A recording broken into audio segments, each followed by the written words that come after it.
ఆకాశవాణి ప్రాంతీయ వార్తలు చదువుతున్నది షేక్ మస్తాన్బీ. ముఖ్యాంశాలు.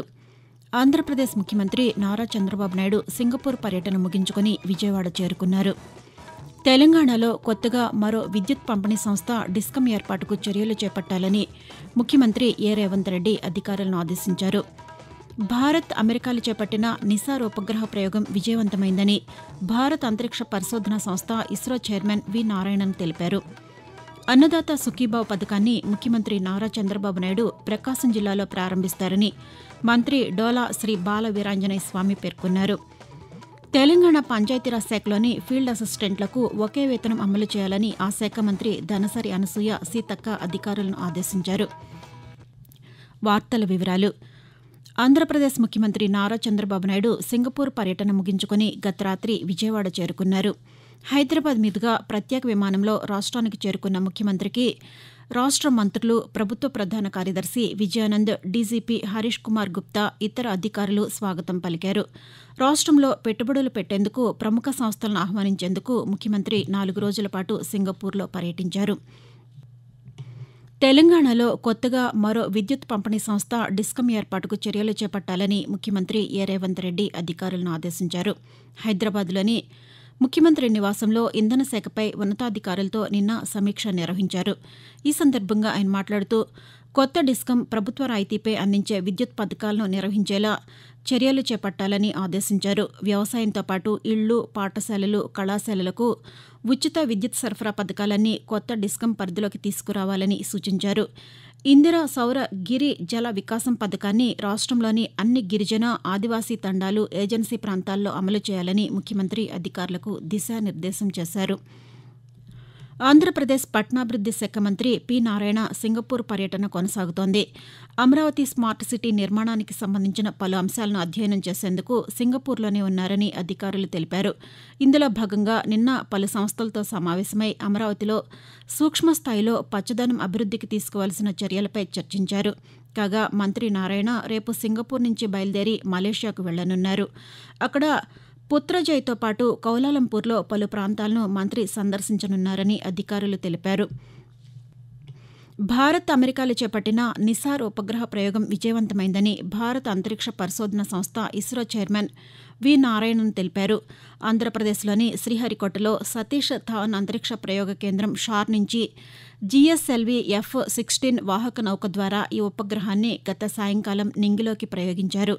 అనంతరం ఇస్రో చైర్మన్ పాతికేయుల సమావేశంలో మాట్లాడుతూ 19 నిమిషాల అనంతరం ఉపగ్రహం నిర్దేశిత కక్షలోకి చేరుకుందని తెలిపారు. ప్రపంచంలోనే మొట్టమొదటి డ్యూయల్ బ్యాండ్ రాడార్ ఉపగ్రహమని నారాయణన్ పేర్కొంటూ GSLV F-16 vehicle has successfully and precisely injected. Let me congratulate all the teams from ISRO and NASA JPL on this outstanding success.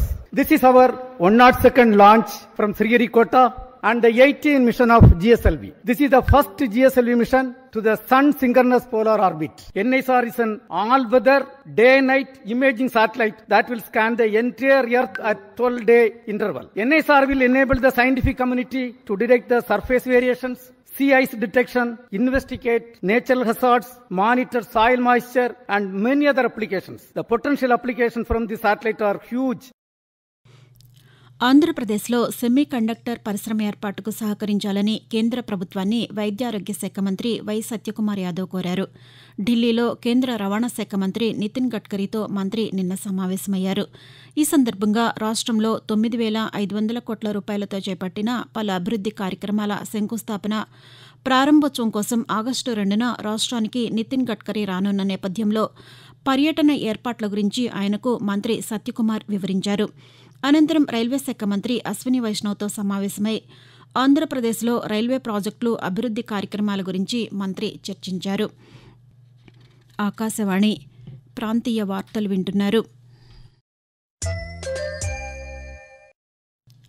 BC రిజర్వేషన్ల అంశంపై తెలంగాణలో ఈ రోజు నుంచి ఆగస్టు 4వ తేదీ వరకు మొదటి విడత జనహిత పాదయాత్ర నిర్వహించనున్నామని ముఖ్యమంత్రి రేవంత్ రెడ్డి తెలిపారు. ఈ మేరకు తెలంగాణ పీసీసీ అధ్యక్షులు మహేష్ కుమార్ గౌడ్, పార్టీ రాష్ట్ర ఇన్ఛార్జ్ మీనాక్షి నటరాజన్లు ముఖ్యమంత్రితో నిన్న సమావేశమయ్యారు. ఈ సందర్భంగా రేవంత్ రెడ్డి మాట్లాడుతూ తొలి జనహిత పాదయాత్రను రంగారెడ్డి జిల్లా పరిగిలో ఈరోజు ప్రారంభిస్తామని చెప్పారు.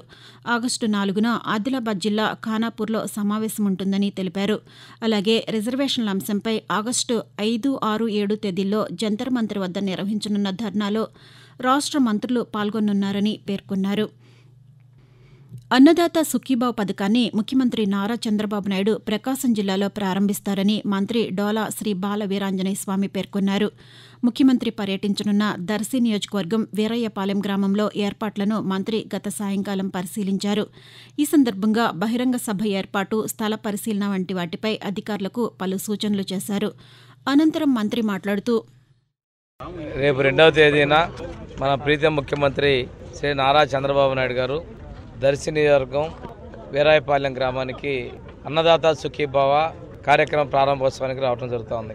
కేంద్రం ఇచ్చేటువంటి నిధులకు తోడు అదనంగా 14,000 కలిపి 20,000 రూపాయలు అన్నదాత సుఖీభావ రైతులందరికీ ఇస్తామని చెప్పడం జరిగింది. అందులో మొదటి విడతలో భాగంగా కేంద్రం ఇచ్చే 2,000, రాష్ట్ర ప్రభుత్వం 5,000 కలిపి 7,000 రూపాయలు 2వ తేదీ ఇక్కడ మనకి ముఖ్యమంత్రి గారు లాంఛనంగా అకౌంట్స్లోకి ట్రాన్స్ఫర్ చేసే విధంగా కార్యక్రమం తీసుకుంటున్నారు. తెలంగాణ పంచాయతీరాజ్ శాఖలోని ఫీల్డ్ అసిస్టెంట్లకు ఒకే వేతనం అమలు చేయాలని ఆ శాఖ మంత్రి ధనసరి అనసూయ సీతక్క అధికారులను ఆదేశించారు. హైదరాబాద్లోని రాష్ట్ర సచివాలయంలో ఫీల్డ్ అసిస్టెంట్లు మంత్రితో నిన్న సమావేశమై అపరిష్కృతంగా ఉన్న సమస్యలను పరిష్కరించాలని విజ్ఞప్తి చేశారు. ఈ సందర్భంగా ఆమె మాట్లాడుతూ, గతంలో తొలగించిన ఫీల్డ్ అసిస్టెంట్లను తిరిగి తీసుకునేలా సాధ్యాసాధ్యాలను పరిశీలించాలని అధికారులకు సూచించారు. వారికి ఆరోగ్య బీమా కల్పిస్తామని మంత్రి హామీ ఇచ్చారు. ఆంధ్రప్రదేశ్ ప్రభుత్వం మంజూరు చేసిన అన్ని గృహాలను ప్రణాళికాబద్దంగా పూర్తి చేయాలని గృహ నిర్మాణ శాఖ మంత్రి కొలుసు పార్థసారథి అధికారులను ఆదేశించారు. అనంతపురం జిల్లా కళ్యాణదుర్గం నియోజకవర్గంలో గృహ నిర్మాణాలపై సంబంధిత అధికారులతో మంత్రి నిన్న సమీక్ష నిర్వహించారు. ఈ సందర్భంగా కొలుసు పార్థసారథి మాట్లాడుతూ, జిల్లాలో ప్రధాన్ మంత్రి ఆవాస్ యోజన కింద 74,489 గృహాలను మంజూరు చేయగా ఇప్పటి వరకు 38,762 ఇళ్లను పూర్తి చేయడం జరిగిందని, మిగిలిన వాటిని తప్పనిసరిగా పూర్తి చేయాలని అన్నారు. పునాది నుంచి నిర్మాణాలపై దృష్టి సారించాలని, లబ్దిదారులకు పథకం గురించి అవగాహన కల్పించాలని మంత్రి సూచించారు. ప్రముఖ స్వతంత్ర సమరయోధులు జలియన్వాలాబాగ్ హత్యాకాండకు సూత్రధారి జనరల్ మైకేల్ డయ్యర్ను హతమార్చిన ఉద్దమ్ సింగ్ వర్ధంతి ఈరోజు. ఈ సందర్భంగా దేశ ప్రజలు ఆయనకు ఘనంగా నివాళులర్పిస్తున్నారు. 1899 డిసెంబర్ 26న పంజాబ్ రాష్ట్రంలోని సునామ్ గ్రామంలో జన్మించిన ఆయన దేశభక్తికి, త్యాగానికి మరో పేరుగా నిలిచారు. స్వతంత్ర సాధన కోసం ప్రముఖ విప్లవ వీరుడు భగత్ సింగ్తో కలిసి అనేక విప్లవ కార్యక్రమాల్లో పాల్గొన్నారు. డయ్యర్ను హతమార్చినందుకు ఉద్దమ్ సింగ్ను 1940 జూలై 31వ తేదీన బ్రిటిష్ ప్రభుత్వం ఉరితీసింది. వాతావరణం. ఆంధ్రప్రదేశ్ యానాం దిగువ ట్రోపో ఆవరణలో నైరుతి పశ్చిమ దిశగా గాలులు వీస్తున్నాయని అమరావతి వాతావరణ కేంద్రం తెలిపింది. దీని ప్రభావంతో రాష్ట్రంలోని పలు జిల్లాల్లో తేలికపాటి నుంచి మోస్తరు వర్షాలు కురిసే అవకాశం ఉందని వాతావరణ శాఖ అధికారి ఎల్ నారాయణ తెలియజేశారు. ఈ రోజు రేపు కోస్తా ఆంధ్రప్రదేశ్, యానాం రాయలసీమలో తేలిపాటి నుంచి మోస్తరు వర్షాలు 1 లేదా 2 చోట్ల కురిసే అవకాశం ఉంది. ఈ రోజు రేపు కోస్తా ఆంధ్రప్రదేశ్, యానాం రాయలసీమలో బలమైన గాలులు గంటకు 40 నుంచి 50 కిలోమీటర్ల వేగంతో వీచే అవకాశం ఉంది. గడిచిన 24 గంటల్లో పశ్చిమ గోదావరి జిల్లా పాలకొండలో అత్యధిక వర్షపాతం 1 సెంటీమీటర్గా నమోదైంది. ప్రాంతీయ వార్తలు ముగించే ముందు ముఖ్యాంశాలు మరొకసారి. ఆంధ్రప్రదేశ్ ముఖ్యమంత్రి నారా చంద్రబాబు నాయుడు సింగపూర్ పర్యటన ముగించుకుని విజయవాడ చేరుకున్నారు. తెలంగాణలో కొత్తగా మరో విద్యుత్ పంపిణీ సంస్థ డిస్కమ్ ఏర్పాటుకు చర్యలు చేపట్టాలని ముఖ్యమంత్రి ఏ రేవంత్ రెడ్డి అధికారులను ఆదేశించారు. భారత్, అమెరికాలు చేపట్టిన నిసార్ ఉపగ్రహ ప్రయోగం విజయవంతమైందని భారత అంతరిక్ష పరిశోధన సంస్థ ఇస్రో చైర్మన్ వి నారాయణన్ తెలిపారు. అన్నదాత సుఖీభావ్ పథకాన్ని ముఖ్యమంత్రి నారా చంద్రబాబు నాయుడు ప్రకాశం జిల్లాలో ప్రారంభిస్తారని మంత్రి డోలా శ్రీ బాల వీరాంజనేయ స్వామి పేర్కొన్నారు.